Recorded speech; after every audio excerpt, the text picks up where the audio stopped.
Welcome, everyone, to Paranormal Roundtable. I'm your host, Josh Turner, and this is PRT. It's just me and Anthony tonight. Everybody else is working, got things going on, and we're sitting up here trying to get this done. We were going to have this show done and dropped on Wednesday, but it didn't work out that way, so you're probably listening to us on, Friday?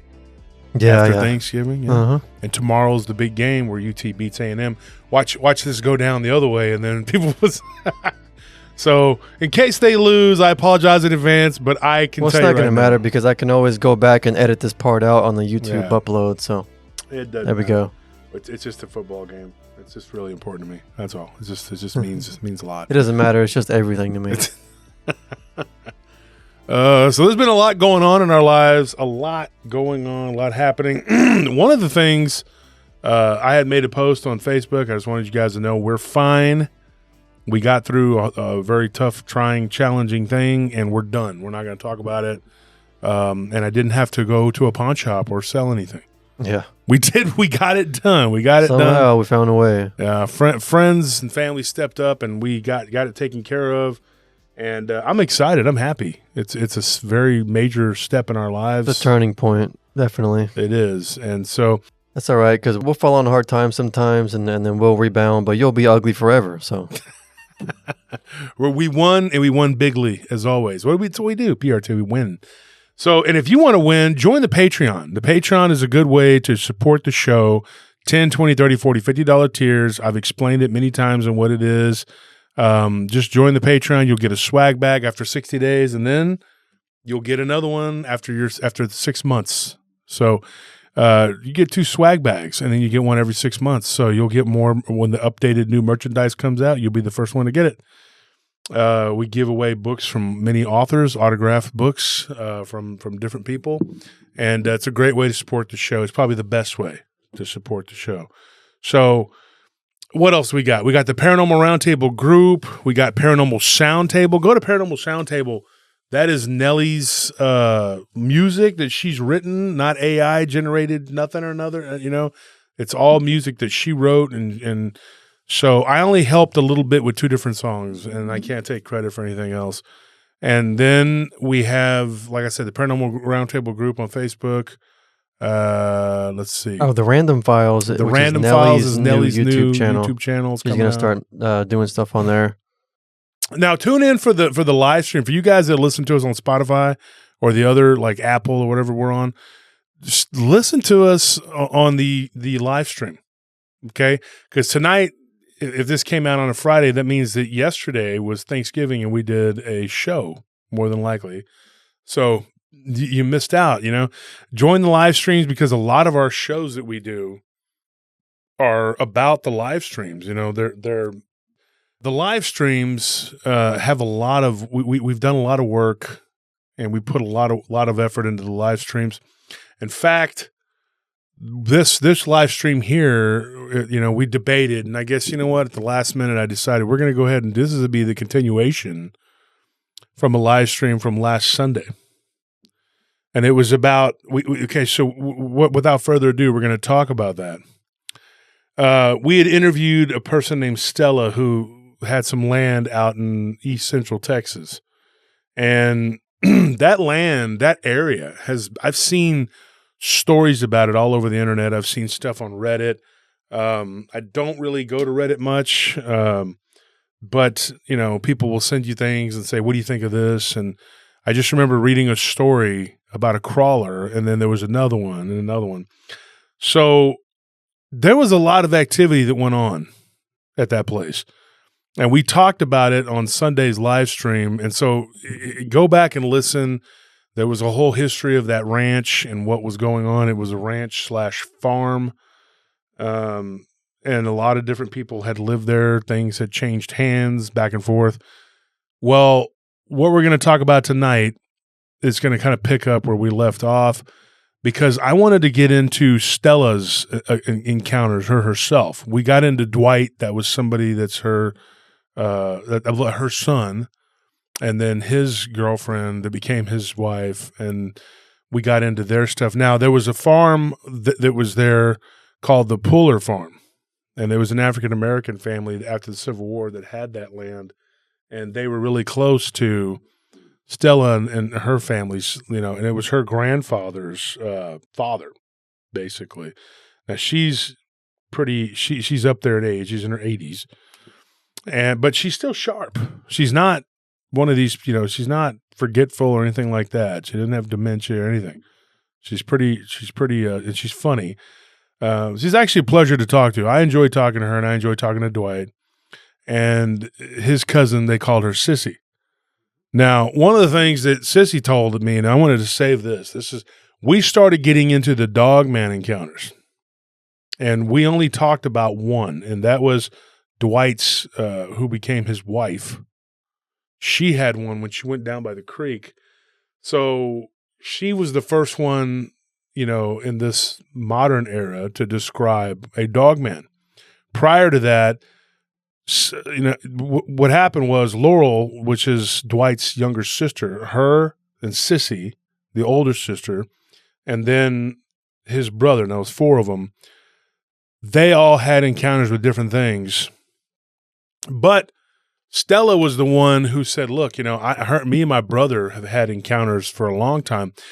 And she told me about running into one of these dogman-like creatures. She knew what the heck it was. She saw this thing down by the creek, and she was like, I've never seen anything like this. She said it looked wolf-like, but it had human-like feet attached to the wolf-like paws. Remember, we talked about that. And she said that it had human-like hands and that it was digging around in the creek. And she said that over the years, they had found a ton of arrowheads in that creek and spear points and all kinds of other, Native American, things. They found broken beaded necklaces and different types of things. Yeah, and so, she asked me about that, and if I thought that maybe it might have had something to do with that land being a certain way. Well, the Puller cabin, obviously, if you go back and listen to the show, the live stream, there's a whole bunch of stuff that went on with that. And then there was this witch-type creature, a woman that could change into like a bird that people were seeing, and they would see this woman sitting up in a tree, and then they would see a bird flying away, and the woman would be gone, right? And then there was this, what I think was I think he was a French fur trapper that first built that cabin. It had been there since the 1830s, and it was the first, structure that was ever put on that property. It goes way back. So the French did push through around that time. So that would be around that time frame. It would have been from the 1780s or so, through the 1830s. Around that time in that area, there was a surge of French settlers and Germanic, but the Germans tended to go further into South Texas, South Central in particular. And then the French kind of stayed further to the north and to the east, and in particular Louisiana. So I think that's what he was. And his last name made me think that, yeah, this guy was probably, he was French.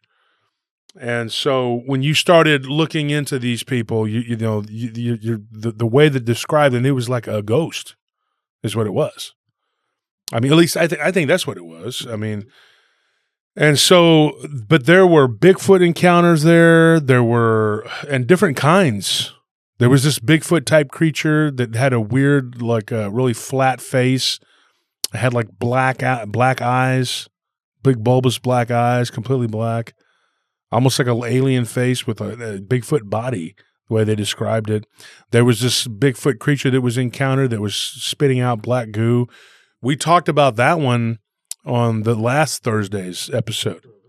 And so, yeah, it was a bizarre encounter, to say the least.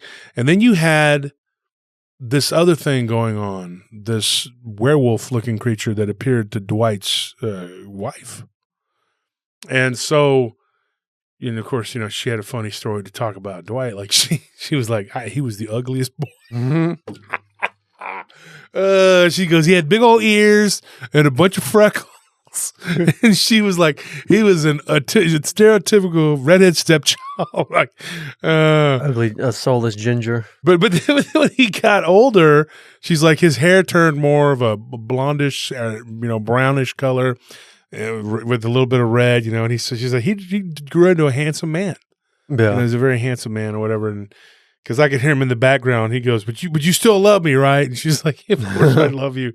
But you know, they were a pleasant family to talk to. And I enjoyed talking to them. And I think that the stuff that happened with these people, I don't know enough about it at this point, you know, to say, because I haven't talked to all the different family members. There's another family member named Stuart that I need to talk to. They say had a lot of encounters. But there was UFO activity in that area too, off and on, around the 1950s up until the present day. At least once every few years, somebody was seeing some sort of flying something or another. And there was a giant hole that had been dynamited and closed up, and that was on the Puller place, which was in the northeast quadrant of that property. And it's hundreds of acres, which have now been, you know, there's several different people living there now. I mean, it's you know, and I talked to one family that was adjacent to them, and they only had one person. They've only been living there for 12 years. But and then in the big scheme of things, that's not very long considering how old this property is. But they had one family member, and I haven't talked to him yet, who had claimed that he had some strange encounters that went on there. But he was living out there kind of isolated in a trailer. So he had a few things happen, not the least of which he saw something in the middle of the night that looked very demonic. And I'll get into that one tonight too. But let's go back to Stella now. And her dogman encounter, when she saw that thing down in the creek, she says, I was 13 years old. And she goes, and I had no idea what I was looking at. No clue.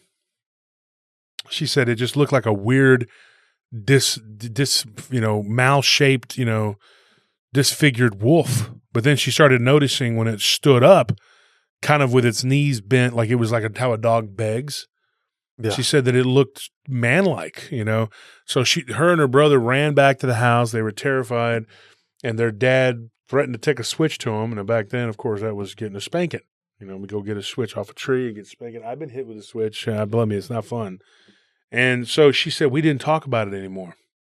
She's like, but then one night, she's like, I'll never forget. She goes, I was 15 years old, and I heard a knock on my window. And she's like, and I was sitting there at the desk doing some studying. She goes, and I was going to school. She goes, my brother didn't go to school. Now, this is a long time ago. And she said he was still having to work on the farm, whatever. So he would only go to school 3 days a week. She was going to school every day. And she's like, and I had to do my studies. And she's like, and I hear this knock on the window. And she goes, and I look. She's like, and I see this creature. And she goes, the only way I could describe it is like this large, hairy, bipedal, very large, broad-shouldered. She said it could have possibly been 3 to 4 feet wide at the shoulders. And she said the waist kind of tapered down, but it had these humongous arms. And she said that the eyes were glowing red, like self-illuminated. And it had these pointy up and down ears. Now, here's the weird thing. It had a flat face, but it didn't look primate-like, and it had fangs that kind of hung out over its lips from underneath the top lips down on the bottom lips. Mm-hmm. And she said that it had very pointy up and down ears like a canine, but it didn't have a snout, and it had reddish brown fur. But she said you could see the hands. You know how like an ape will have the black hands, whatever, and the face was black. And so she said this thing stared at her for a few minutes and blinked its eyes. And then the eyes started to change from red to orange, and then they turned all solid black, and then it turned and walked away. She did see that it was a male. Mm-hmm. She saw that. Yeah. And that really freaked her out. I'm not going to get graphic or whatever, but she said that it was not pleasant. And she was like, what is this thing? Why is it there? And it walked away. It wasn't doing anything. It was just standing there. And she said that they had some trees that grew plums, and then down by the creek there was wild Mustang grapes. So sometimes she would go down there and she would pick fruit. She saw it again with her friend later that year, like right before that was, she said early fall. She said right before it got really cold in the winter, she went down there and they were messing around down there. And in the area where the Mustang grapes grew, you know, in that area where they would play, she said that this thing was right there. Now there wasn't any fruit or anything, but she said that this thing was eating something that it had in its hands that looked like fruit. But she was like, you know, it's already almost winter. You know, what is that? You know, and she said that what was in its hand looked like a piece of pumpkin. Mm. And so she said she thinks that maybe it raided the neighbor's pumpkin patch and must have stored it somewhere or something. But she thought it was weird that it was holding this orange, but it was the same creature. She was certain of it. And she said that it was staring at her in a very longing way, like it wanted to talk to her, you know, like it was attracted to her. Mm-hmm. And she said it freaked her the hell out. So she got out of there, her and her friend. I think she said her friend's name was Amanda. I can't, if I remember. And so her and Amanda left. They ran up the hill, you know, back to the house. And then of course she had that weird encounter with the dogman-like creature. And I asked her about that. I said, did it ever happen again? She said, yes. She's like, but I was 62 years old when I saw it again. She said, my grandson was out there playing one time, and he had a big wheel, and they have a drive, like one of those half circle driveways. Yeah, yeah. And he was riding around in it, and he said that he heard a cat. They had one of their cats that was out, you know, whatever, and it was the little boy's favorite cat. And he heard this god-awful noise.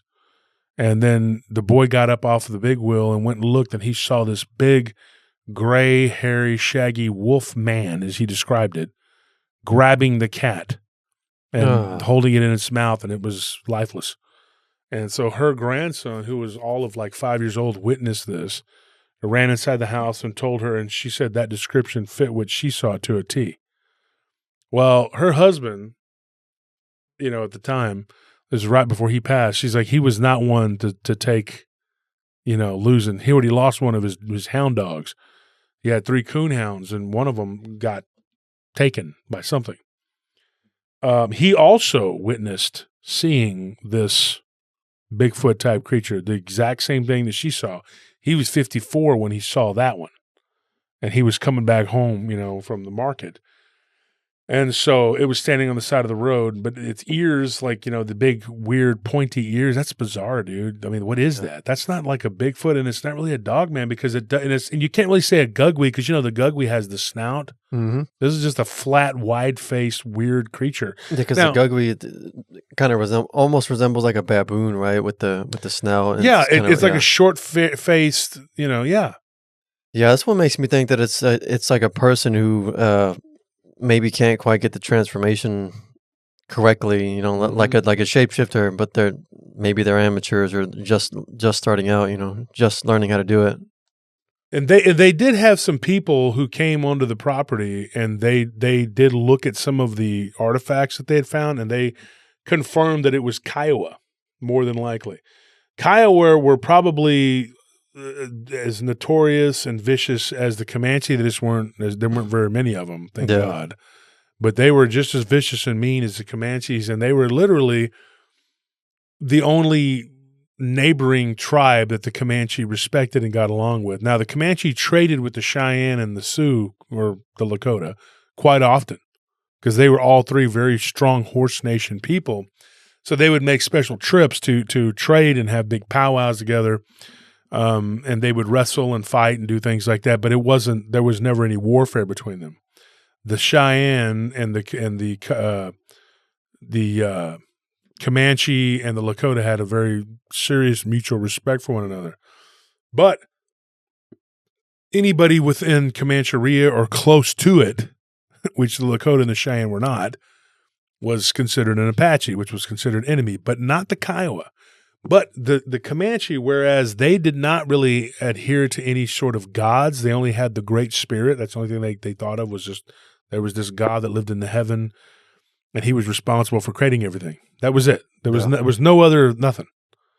The Kiowa were different. The Kiowa had these weird totems, and they had this wolf and this crow, you know, and so they were a little different. They had these totems, and they believed in these different spirits, and they had different beings that they made sacrifice to get crops or not crops, good hunting, things like that. And the wolf was very prominent in there. And so that land was inhabited by the Kiowa, and the Kiowa were nomadic, but not as nomadic as the Comanche. But they did travel a lot, and they set up camp, and then sometimes they would stay in different places. And in particular, there were two bands of Kiowa in that area. And this particular band of Kiowa was what they called the Creek Kiowa. At least that was the slang name for them. That's not what they called themselves. The Creek Kiowa were very hostile, and they were very nomadic. And more than likely, they probably didn't stay in that area for a very long time. But they did stay there long enough to make an indelible impression because they found artifacts and things. And there were no less than 3 reports of people seeing what looked like natives, and I'm assuming they were probably Kiowa, appearing on horseback and then disappearing. In fact, when Stella was a child, she said, when I was a little child, she says, I don't remember this, but my uncle was over and they were having dinner, like Easter dinner. And it was like the next day they were all getting ready to leave.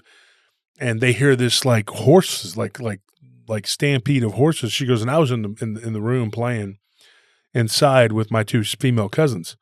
And she goes, and you hear this horse, these horses. She's like, by the time we looked out the window, she's like, it was just a cloud of dust and there was nothing there. Now, this would have been, back in the 40s, whatever. She was a kid. And her uncle, who was already older guy at that time, her great uncle, he witnessed it with 2 of his friends. They saw these, what looked like, about 2 dozen warriors on horseback that just rode right by them and thought nothing of it. So this is in the 1900s. This is not during the time of the natives. They'd have been long gone. And so they were in shock. They saw what they believed were phantom natives, like they were basically ghosts, And so it was a very spooky thing.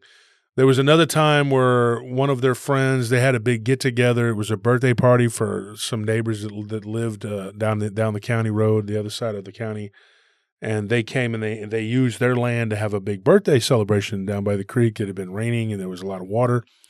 And so they were jumping into a tire, and going and swinging and dropping off. And everybody was having a good time. And they see these 2 guys sitting on the banks dressed in gray uniforms. She's like, I immediately knew that they looked like Confederate soldiers. Mm-hmm. And they were just observing them. And then they just turned and walked back off into the woods. And she said, when we were kids, she goes, I didn't get a real good look at them. I saw them and I was playing on a tube, And she's like, but my friend said that when they turned and walked away, one of them, you could see through him from like a little bit above the waist down. There was nothing there. Like he was invisible, like part of his body. So they knew 100% this wasn't, and so there were others that had seen this same thing. And then the French trapper that was near the Polar place, he was seen on multiple occasions. We talked about that already on the live. So you have there was a lot of ghostly activity going on. Mm-hmm. And then there was this giant hole that had been, where this lizard type creature was crawling out of it. It was more animalistic really than a reptilian being, but it would crawl out of that hole and grab things. People would see it carry cattle and deer into that hole, and then it got dynamited, and then that was the end of it. But there was also these large hairy type creatures that were coming out of that. Nondescript. I really didn't get a good description of what they were. They just said that they were hairy-like creatures. And then there was the witch-like being that would be up in the tree. That was on the polar farm. That being was not really seen where she was at, thank goodness. Nor was the lizard-type creature seen much around her. That was way before her time. And then you wonder, was this some sort of prehistoric animal, that was there? Because they said it was very animalistic, and in fact, the one and only time that anybody saw it, in her lifetime that she knows of was her seeing it when she was confronted by the werewolf-looking creature, the dog man. This thing came from around the corner and she thinks that even to this day that God saved her because she was praying in her mind and she was like, Jesus, help me. Jesus, please help me. Yeah. And she said that I said, God, if you're there, please help me. And she said, when I started thinking about Christ, she said that, this thing came around the corner and it was like, it saved me. She's like, now, there's no doubt in my mind that if it would have just been there by itself, it probably would have got me. But the dogman creature, the werewolf-looking creature, she didn't call it a dogman, she called it a werewolf. But she said the wolfman-looking thing, she's like, if that thing hadn't showed up, he would have got me too. Yeah. But luckily, they came at the same time, and she thinks it was like divine intervention. It very well could have been, the way I believe. It's very possible. But when her son, her son's son, her grandson, was out playing, so her husband went out, he was going to take care of business. And he grabbed his 308. He said, I'm going to take care of business. I'm going to take care of this dog man, werewolf, whatever you want to call it. And so he called up some of his friends, but some of that area where this happened, you had to use an ATV to get into it. And then it could only take you so far because then, you couldn't go through the brush was real heavy around the creek. And so they had horses. And so he mounted up with 4 of his friends, or there were 4 of them all together, him and 3 of his friends. And they mounted up and they went on horseback and they went up into the brush to see if they could find this thing. They did not find this creature. But what they did find was a lair. And there was a cave. And it went down, they went down into the cave almost 100 yards up into that cave. And then it was a steep drop off. Now, there's going to be something underground because,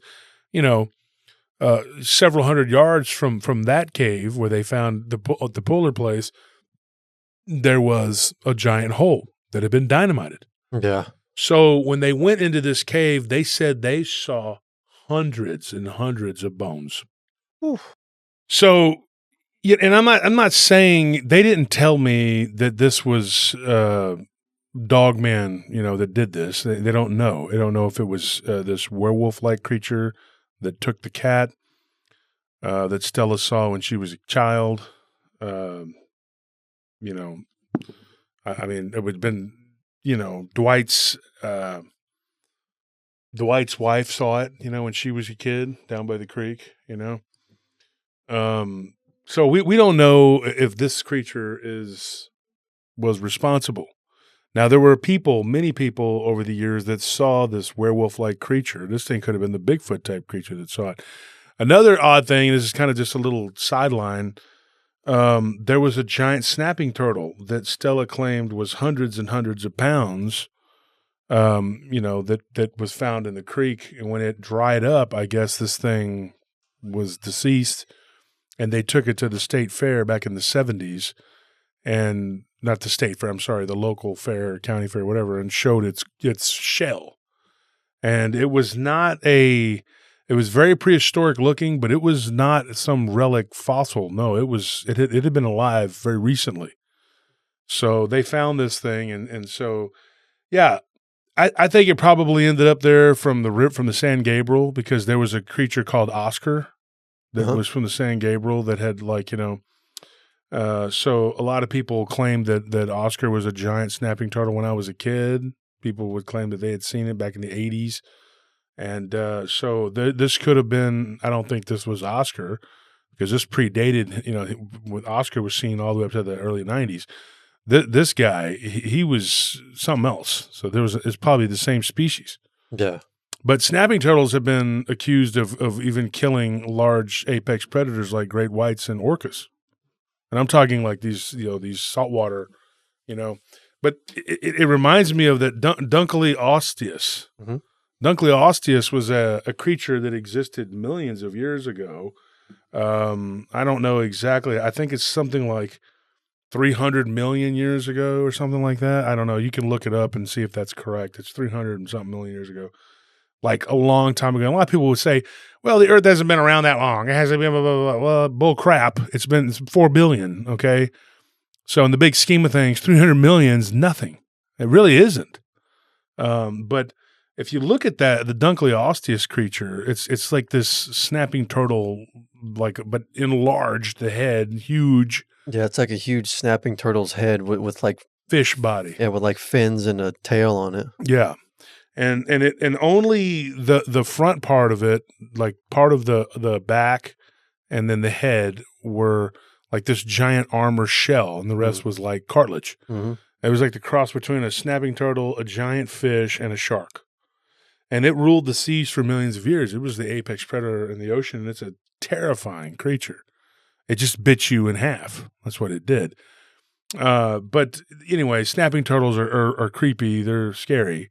And my sister's, one of her ex-boyfriends that she was with for years, one of his brothers was fishing in the San Gabriel back in the 80s, and an alligator gar that was estimated about 10 feet tore him up, man. Gave him 28 stitches in his leg. And, he could barely walk for like 2 months. So I remember that. I mean, that was like in 1989. And so there's some stuff in those rivers and creeks here in Texas that I wouldn't swim in those rivers. I don't give a crap. No way. You know, they dam them up and make them into the lakes that we have. Yeah. And I don't bob around in them too much. Mm-mm. I just don't, dude. Like, you know, I'll get on a jet ski, and even then I'm kind of looking down going like, what is down there? You know, I've seen one of our friends he likes to dive at Lake Travis, and he saw a catfish the size of a Volkswagen down by the dam, by Mansfield Dam. And so I was like, you know, I'm good. I'm not going to, you know. But anyways, so these dogman type creatures that people would see. Now I say creatures because there's more than one. There was another one that was like black. He was all black, and there was a male. It was huge, big, very alpha male, had an upper body like a man, lower body, you know, with the backward bent legs. And it was seen messing around by one of the people that rented the property there back in the early 80s. It was seen attacking a horse, like literally, and it tore the horse up pretty bad. The horse had to be put down. It was interrupted from its predation by a farmer that was, you know, literally a caretaker that was like the neighboring farmer had said, okay, yeah, I'll feed your animals while you're gone. These people were gone for 3 days. They had gone to Waco, and this guy was taking care of the animals. And he sees this black, hairy creature. And funny, because I say black, hairy creature, his name was Harry, the guy that stopped this from happening. And so Harry saw this, and he shot it with buckshot. He said it should have been powerful enough to blow it in half, but it just scared it off enough to make it walk away. And it didn't run away. It stopped toward the exit of the barn and turned like it was going to come back.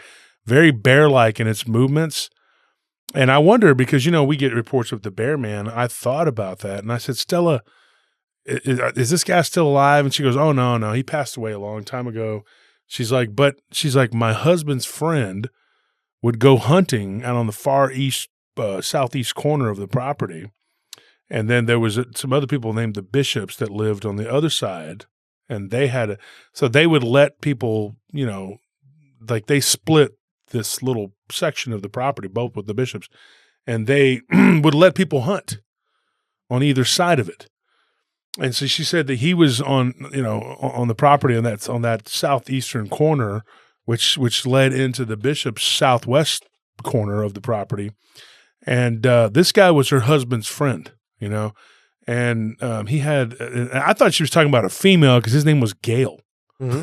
So, yeah. But as I thought about it, there are guys named Gale. Just like there's a guy's named Kelly. Yeah, Gale Sayers. He was a player for was an African-American football player for the Chicago Bears. So it's funny because when she said Gale, I was like, Gale? It was a woman out there by herself hunting, which seems, even back then, it seems kind of odd, you know? So I was like, was she by herself? And he goes, oh no, this is a guy. It was my husband's friend, you know? And she said that he had gone out there and it was cold, late November one year. And she said that it was like a couple days before Thanksgiving or something. And she said that he was out there hunting and he hears this horrible shrieking, howling noise. And it went on for a couple of hours. And finally, you know, before it got dark, he got out of the stand and went and he took off walking back to his truck. As he was walking back to his truck, this large, black, hairy creature was peeking around from behind one of the trees. And she's like, he told her and her husband, not going to lie, she's like, he thought it was a man in a mask, like playing, like it was almost like a guy in a costume. And so he told him, whoever you are, you better quit playing around before you get, blasted with buckshot. And this dude kept doing it. She's like, so he just kept walking, keeping an eye on it. And then he sees this thing on 4 legs, moving very, gracefully on 4 legs. Those are her words, She said that it was like just walking normally. She's like, but right before his eyes, the thing that looked just like a wolf, like a giant black wolf, began to have, like, its face looked more and more man-like. It became hairless. And the legs began to kind of morph, where the feet looked more man-like and the upper body became more like a man, and the what should have been front paws became hands. And like it was shifting right before his eyes. Yeah. And she's like, he began to run toward his truck. And she's like, and he didn't have one of those big hulking trucks. He had a little like S10, Oh, yeah. So he was running toward his truck, and he was like, oh my gosh, this thing, and she said that the thing eventually stood upright like a man and began to like move quickly towards him. Now, in this same area of the property, there was a guy that lived in a trailer out there. Like I had said earlier, I talked about him. And he saw what looked like what he called a demon.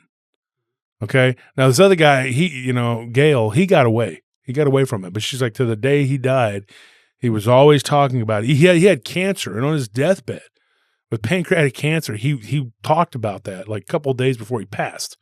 So she believes his story 100% that this really happened. Because you're not going to lie about something. You're about to die, Yeah. Why would you lie about something in your deathbed? So anyway, there was another guy that went out there who, Duncan was his name, I think that was his last name, and he saw something that looked like, the only way I could describe it was a ram-headed looking creature with a very sharp features, with like a very pointy, very thin, pointy muzzle, with jaggedy looking teeth, but it had extremely curved, spirally horns on its head, and the horns were black. Oh, that's gross. Yeah, and the creature was gray looking, and it had gray fur all over its body, but the fingernails were black, long black talons, and it had black hooves, and it had really black, solid eyes, and it was doing this weird, like, sort of dance up and down, and behind it was this sort of like greenish blue, like, circle. And I told her, I said, that's something coming out of a portal. Yeah. That's what that is. That sounds straight up demonic. Demonic, yeah. And she said that it was making this weird noise. And so this guy, he lived in a trailer out there, right there on the edge of where the corridor was, where they had the deer lease. And so sometimes he would sell, what do you call it? Like make bullets, reload. Mm-hmm. So he would sell reload ammo and rent out, guns and things like that to guys that would come out there that weren't avid hunters, but they knew, hey, you can go to this guy and he'll hook you up, whatever. Mm-hmm. So he was sort of an amateur outfitter, and he would take them out there to places where there were turkey, hogs, and deer. And it was him and another guy, and she said they like to drink, and she says, and I'm not going to lie, he liked to drink, this guy. Mm-hmm. And so he was intoxicated. But we've talked about this before. I mean, I've been drunk and I've never seen, I've been intoxicated and I've never seen a black-nailed goat man, But well, especially in these cases where people might be intoxicated together, but they all see the exact same thing. Mm-hmm. Yeah. And it was him and another guy named Ruben that lived in town, and he was a Hispanic guy.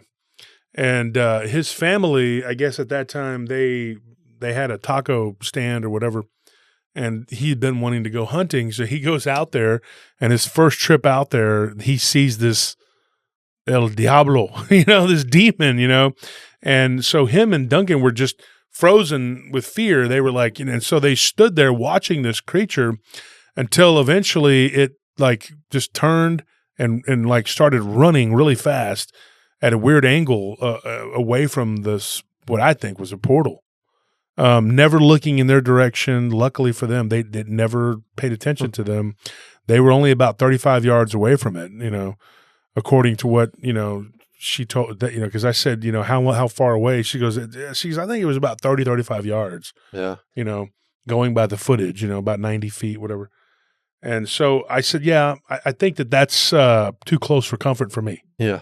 7.5 foot tall, goat man-like creature, ram-headed creature, whatever. Very demonic looking. Same thing, red eyes, and the eyes, like as it was running away, they lit up like red, like they were black, and then they lit up as it was running away, and leaving a cloud of dust. So it was a physical thing that was coming out of this portal. I still think a lot of it has to do with the inner earth, though, because of these holes. That cave. Now, in that cave, they found a mountain lion that had been ripped apart. And so it was a full-grown male mountain lion that had been partially eaten in that cave. They don't know what was living in that cave. And then, I wonder about this black, hairy creature because fur-covered, whatever. It sounded like a bear man to me. Like it moved like a bear, kind of lumbered like a bear. But it was standing upright, and it was thinner than a bear would be, more sleek looking, and it had a short bear-like muzzle with sort of rounded off ears, but it had the upper body like a man, and these long, the bears have shorter legs. These wolves have like these longer legs. The legs were elongated. And it tore up one of their, palominos. There's animals that are disappearing. They're finding all kinds of weird stuff. One time they found an entire pack of coyotes that had looked like they had been twisted, like their bodies were just picked up and twisted around and torn up, and just some weird stuff, man. And, the buzzards they weren't like not eating them. That's how they saw it, was a bunch of buzzards were there. And she said, Dwight came home and he was with Theo and they were driving in and, that's his cousin, whatever. And they saw this swarm of buzzards and there were 6 coyotes all twisted up, mangled up and chewed on, like something had chewed them up and bit them and tore them apart. Yeah. They found a wild hog that looked like it had been torn in two and strewn across the road. That was back in the 80s, she said, and that happened a couple times. She said our neighbors down the road had that happen too. And the whole time this is going on, she's got this cousin, Stuart, that we haven't, we're going to talk to eventually. He was documenting all the UFO encounters that people were having out there. And according to what she said, he has over 30 different UFO encounters, 2 involving actual abduction, in that corridor right there. And so I thought that was very interesting. She says, yeah, he's convinced that this is all alien activity, but she's like, you have the Native American element there. The Kiowa, they did believe in shapeshifters. They believed in the crow. Shamans could practice shapeshifting. They could turn into a wolf, a panther, a crow, or a deer. These were their, whatever. And then of course there was the eagle.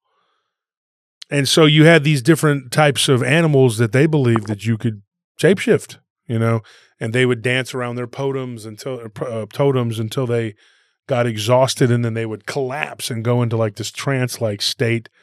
And then the Comanches were like, man, this is too weird. I'm out of here, You're freaking out the Comanches or something. Yeah, when you're freaking them out, man, there's some weirdness going on. But there was a guy who I corresponded with. He's a Yaqui Indian, and he lives down south of the border, just south of the border. And one of his best friends was a Kickapoo who spent time with some of the Comanches. And one of the elders there had told a story to him about from his grandfather who lived during that time of being around the Kiowa. And he said the Kiowa were spooky, that they were able to shapeshift and they cursed land through the water. they would do this like ceremony, and they had this like what looked like gunpowder, and they would pour it into the water, and that water would spread out throughout the land, and it would unleash magic upon the land. And this was a Comanche elder that told him this, And so it was very interesting. They were at this really large powwow. They have it every year in Texas. It's down there near Eagle Pass.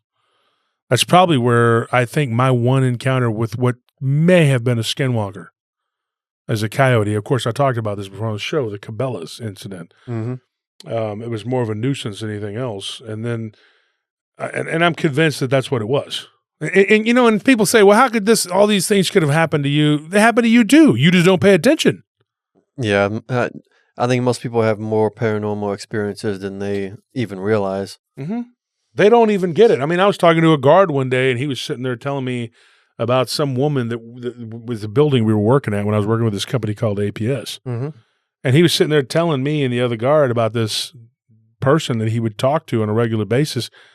And then he found out that person fit the description of a janitor that had passed away 4 years before that. And he was like, I'm over here talking to this guy every day. It's an African-American guy. Yeah. And he was telling me that. And Eddie, the maintenance guy, who I still to this day, I ran into Eddie. I ran into him at one of our, I was going to say the name of it. I'm not going to say the name of it, but one of our sites. The one that we do 3 days a week. Yeah. Yeah. He works there. So I was over there with Stefan one day, and I ran into him, and me and Stefan were right there inside the workout room. We were talking to the guy, and he's an on-site maintenance guy.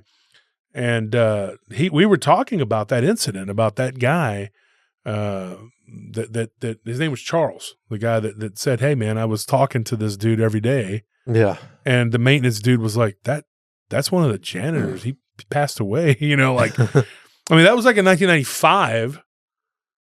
So the guy had been deceased since 91. And, he'd had a heart attack on the job. Yeah. And so he was like, what? So, like there are people that can see these people. You don't even know. I mean, even in the Bible, it says we entertain angels unaware. Like you could be talking to somebody who's not even a human. Yeah. And I think it's very common. I think people don't realize like how common it is. We get stories all the time. People driving and they're like, I saw something standing on the side of the road. It was weird. I saw this puff of smoke and this weird, like half of a being. And I thought it was, but then I thought my mind was playing tricks on me, and then people will say that they'll see weird things in the sky. Like that one guy who said he had that red light and it split off into 3 or 4 other lights and was zipping around his truck. And his wife thought that it was like some kind of like bird that was self-illuminating or some kind of undiscovered species. Like, are you kidding me? Birds don't look like balls of light, but she was determined to try to make it fit into our reality. And another story that comes to mind is the triangle. We'll talk about that one on the live, but that's weird. People see these weird little pyramid-looking things that come out of the sky. Like the sky opens up. Yeah. Just there's this void, and then this. I don't know, and people would just be like, well, I just thought it was, a normal thing, or like the guy that was at the Kmart, and that clown guy, whatever it was, you hear these things and you're just going like, what, it's baffling to me too. And how many people have lived in houses that have hauntings? And we're going to do a show about real estate agents. We've talked to several. Our real estate agent just told us a creepy story the other day. And then my other friend, she's a real estate agent, and she was telling us some creepy stuff. And so I ended up with several of them, and I went and I looked, and we have like 7 or 8, like really scary. That's probably a good way to get attachments, is just doing that job, because you go into people's houses all the time. I mean, for a living, you're just going in and out of other people's homes. Well, remember what Crystal told us? Was one of our employees. Yeah. And she said that our house, she went into our house not knowing anything and said, yeah, your house is haunted. Yeah. And we didn't tell her. We didn't want to scare her. She saw 2 spirits in there. And so that's the house we used to live in. But she was telling us, about going into houses and seeing ghosts in people's houses. There are people who, my friend's ex-wife used to have a cleaning service. And she told us some scary things, me and my brother, scared the crap out of us, you know? And she had this one girl that worked for her that was like a medium, and she could communicate with them, and she would go to sleep and they would follow her home. And she would have to tell them, look, you know, you're deceased. This is what Clara said. This is her name, Clara, but or Claire, whatever. But yeah, it was just like, man, there's so much out there. I think that we have encounters with stuff all the time. But so there's this big powwow that goes on once a year. I think it just passed. I think it's like right toward the end of summer.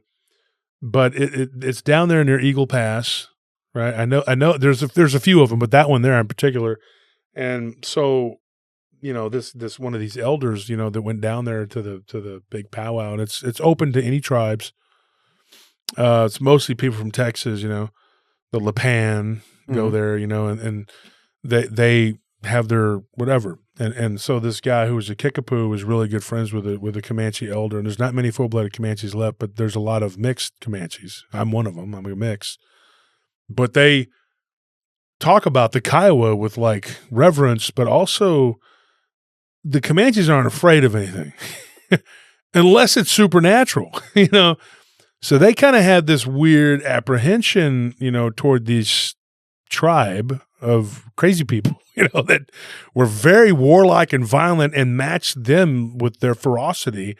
But they also had this weird magic element about them. And supposedly they would poison your land if you insulted them. Now, when we talked about this place, you know, back on what was it, Sunday? You know, we were talking about how we were going over the possibilities with Nellie. You know, we were talking, and we were going over like what it could have been. You know, was it this witch-like woman that was bird-like that could shapeshift? She looks very Hispanic, but she could have been a native. Mm-hmm. That French, you know, man had, you know, gotten with or something. Maybe, you know, it didn't work out. Maybe she cursed him. I don't know. Maybe he cheated on her, you know. His name was like Cressay or something like that. It was like, you know, it was a French name. And so I assumed that he's probably was a French trapper. You know, there was a lot of them that made their living off the land, and they came about that far, you know, west. And I wonder, you know, when you stop and you go back into the history of that land, how much was done before the land was purchased by Stella's grandfather. I mean, before he took it over right after the Civil War, it could have been countless things that happened. Yeah. Because according to what he told her, that cabin was there since the early 1830s. So that became the Puller place. And of course, they had a bunch of weird stuff that happened. And so there was this guy that was living out there in the trailer, you know, back in the late 80s, early 90s. And he had a couple different, he had a friend named Perez that would come out there with him and work. And he was a vaquero. And he did a lot of jobs. You know, he worked for different people. And sometimes he would bale hay, you know, during the off time, you know. He would work cattle. And so he went out there to help him build a shed. And Perez was out there working, and he was hammering nails, and he brought a couple of friends with him. They were from Mexico. And one of them came up to him and was like, "Hey, patron, you know, mira." And he looks, and he sees this wolf-like creature walking off with two chickens, one under each arm. I say arm because he was walking on two legs. And so this guy, Perez, sees this. He freaks out. And he runs up to the house, you know, and tells, you know, the guy that had hired him, Duncan, and says, "Hey, you know, there's a creature out here, you know." And so when they go out there and they followed it down toward the creek bed, at that time it was dry, they found feathers and weird footprints, you know. And they decided to track it for a ways, and then they found it up in a tree eating these chickens. Mm-hmm. And they shot it. They shot it 2 to 3 times, and it was a gray, large, bipedal, wolf-headed like creature. And they shot it multiple times, and all it did was drop the chickens and fall out of the tree. It laid there like it was dead. Then it just sprang up and then began to hop. Now I say this is what she told me that they had said. She's like, I'm telling you, she's like, it was weird. It hopped like a kangaroo because it had been wounded. Its leg was really messed up. So it was hopping really, really fast on one leg. And that's what Stella had said that Duncan had told her, and that it was gone. It was gone. It was like they shot at it multiple times and they couldn't hit it because it was zigzagging and on one leg. And then, like magic, at least to us it's magic, who knows? It was almost like it was healed and then it was running real fast up the hill like a normal being. So yeah, there are multiple stories that have gone on in that place, in that area. And like I said, it rivals some of the crazy stuff that I've heard, that we've heard from Hernandez Ranch over the years, but the Hernandez Ranch was predominantly, Dogman. There was a little bit of Bigfoot stuff, and then of course near Purgatory Road, they saw that black goat man. But this place has a little bit of there's everything going on there. I wouldn't live there for nothing. You couldn't pay me to live on that land. I mean, it's bad enough if you're living on a regular piece of land and you got like a ghost or, Yeah. But if you got like multiple types of ghosts and you got all kinds of multiple hairy creatures running around, I'm good. I'm good. I mean, and she was like, y'all should come out here and do an investigation sometime, whatever. I said, yeah, let me see how many people I can get to come out there armed and walk around the daytime, because she goes, yeah, because she goes, people see stuff in the daytime, but she goes, mostly it's at night, but she goes, people see things in the daytime too, but her brother, he's pretty adamant about not wanting people tromping around all over his property. But she said, her piece of land, she's like, you're welcome to come and explore it. There's an old abandoned barn on there, and she said that multiple people have seen that looks like a headless horse in that barn, like run through it. It's like a horse that has no head, and doesn't really have like the upper body at all. It's just the four legs and the regular body, and you can't see the head. She goes, I've never seen it. She's like, but my son has seen it, and so has my grandson. So for me, I'm good. You know what I mean? Yeah. If you guys want to go out and investigate, I'll go, but I'm damn sure not going by myself, and I'm not going to be up there at night and walking around, or just you and I. I think we should get some people together so they can be scared too. I don't want to be. But anyways, I think you appreciate it, Stella, for giving me those stories and giving us this information. There's still some more to go, because I got to talk to Stuart and another one of the ladies that lived out there for a few years or several years, and maybe we'll get some more information from them. But I think that if you go back and you listen to Sunday's show, and the first story we told about the Bigfoot with the black stuff on it, that one goes back to the Thursday before last Sunday. So go back and check out those live streams, folks, and then you'll get the 411 on what's going on, what we're talking about now. But you can just listen to this. The show will stand alone by itself. We make sure that you can, we know how lazy y'all are. So anyways, folks, we hope you had a great Thanksgiving. I hope you enjoyed all the turkey and stuffing and whatever you could stuff yourself with. And then the football, hopefully your teams came out ahead if you're a Cowboys fan. Even though I'm mad at them, I still don't want them to lose and be an embarrassment. But it is what it is. So thank you for tuning in. Be sure and like and subscribe. Join the Patreon, folks. It really helps a lot. And you get something out of it. And remember, become a member. It's like $4.99.